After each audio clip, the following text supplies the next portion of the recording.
नमस्कार, आकाशवाणी देहरादून से प्रस्तुत हैं प्रादेशिक समाचार। पहले मुख्य समाचार।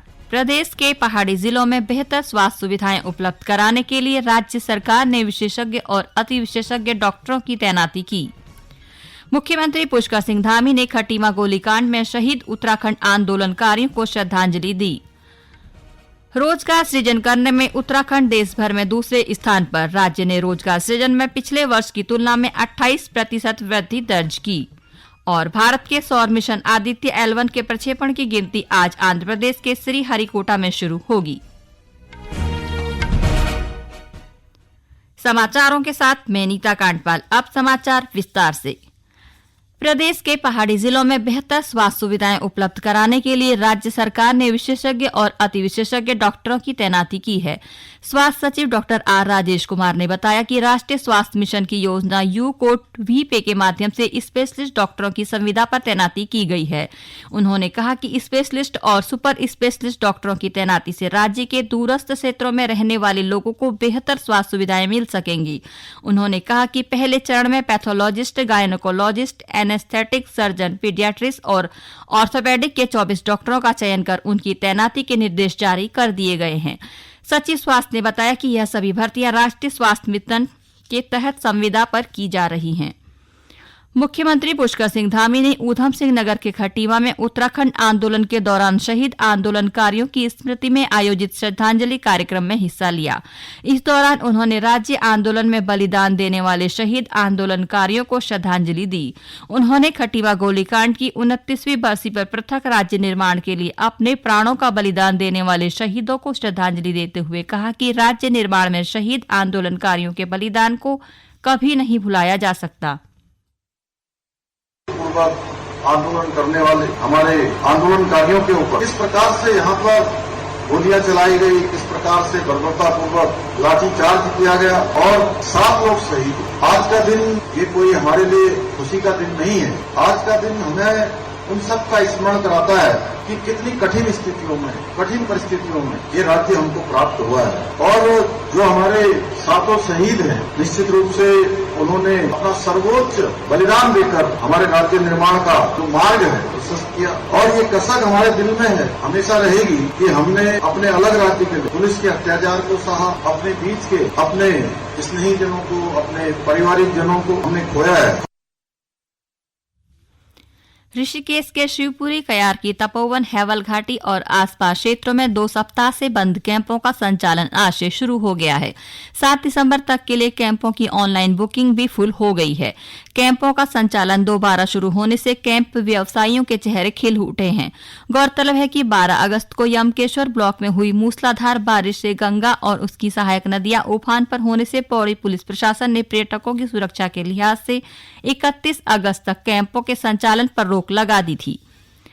गृह मंत्री अमित शाह मेरी माटी मेरा देश अभियान के अंतर्गत आज नई दिल्ली से अमृत कलश यात्रा का शुभारंभ करेंगे। देश के बहादुर शहीद पुरुष और महिलाओं के प्रति सम्मान के लिए 9 अगस्त को इस अभियान की घोषणा की गई थी। अमृत कलश यात्रा देश भर में आयोजित की जाएगी और इसके अंतर्गत 7,500 कलशों में मिट्टी देश के सभी क्षेत्रों से दिल्ली में अमृत वाटिका में लाई जाएगी। अमृत वाटिका राष्ट्रीय युद्ध स्मारक के पास बनाई जाएगी और यह एक भारत श्रेष्ठ भारत के लिए प्रतिबद्धता का प्रतीक होगी।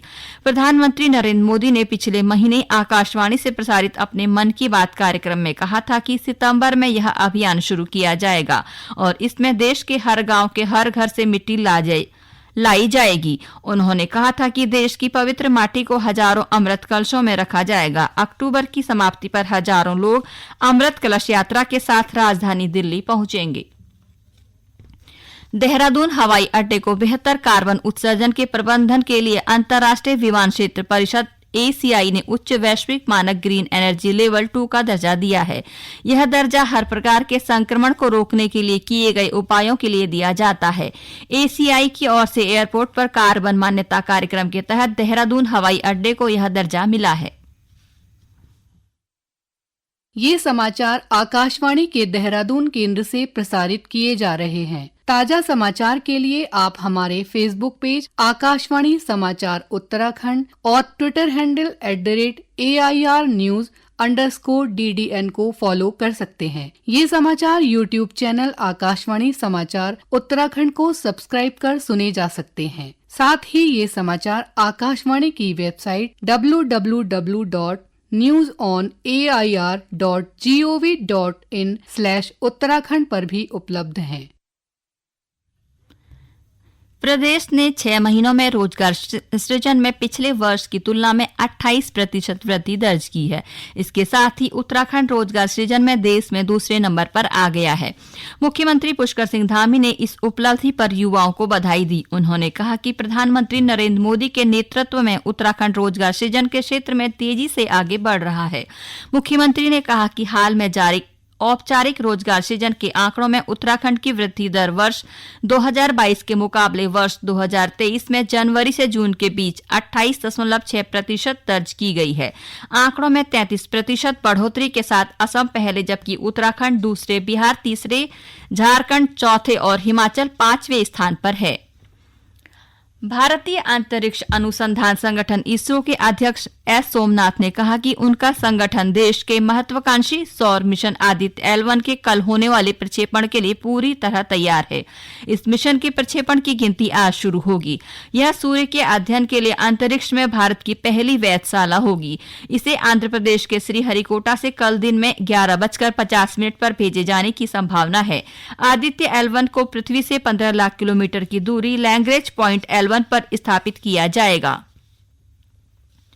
बागेश्वर उपचुनाव में हिस्सा लेने वाली सभी चुनावी पार्टियां इन दिनों बढ़ चढ़कर अपना प्रचार कर रही हैं। क्षेत्र में विभिन्न पार्टी कार्यकर्ता जनसभा और जनसंपर्क के माध्यम से वोट की अपील कर रहे हैं। इस बीच मुख्यमंत्री पुष्कर सिंह धामी ने कहा कि पार्वती दास को चुनावी मैदान में उतारकर भारतीय जनता पार्टी ने क्षेत्र में महिला सशक्तिकरण को बढ़ावा देने का काम किया है।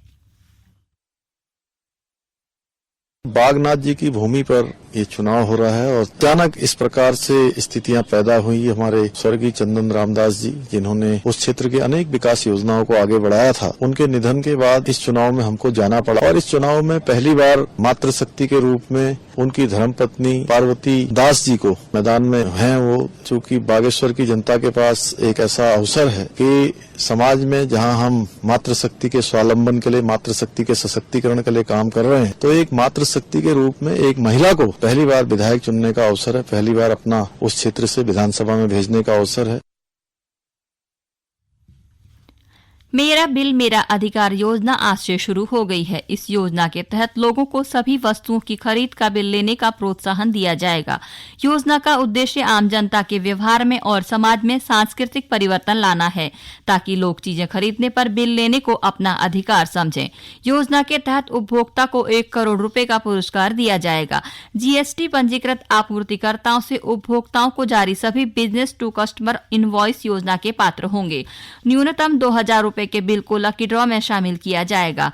केंद्रीय मंत्रालय ने कहा कि इनवॉइस मेरा बिल मेरा अधिकार मोबाइल ऐप पर अपलोड की जा सकती है। इन्हें वेबसाइट merabill.gst.gov.in पर भी अपलोड किया जा सकता है। भारत में किसी भी राज्य या केंद्र शासित प्रदेश के सभी निवासी इस योजना में भाग ले सकते हैं।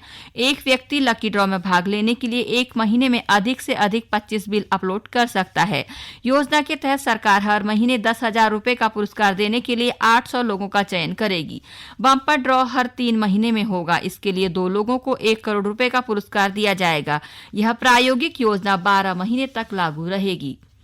अंत में मुख्य समाचार एक बार फिर। प्रदेश के पहाड़ी जिलों में बेहतर स्वास्थ्य सुविधाएं उपलब्ध कराने के लिए राज्य सरकार ने विशेषज्ञ और अति विशेषज्ञ डॉक्टरों की तैनाती की। मुख्यमंत्री पुष्कर सिंह धामी ने खटीमा गोलीकांड में शहीद उत्तराखंड आंदोलनकारियों को श्रद्धांजलि दी।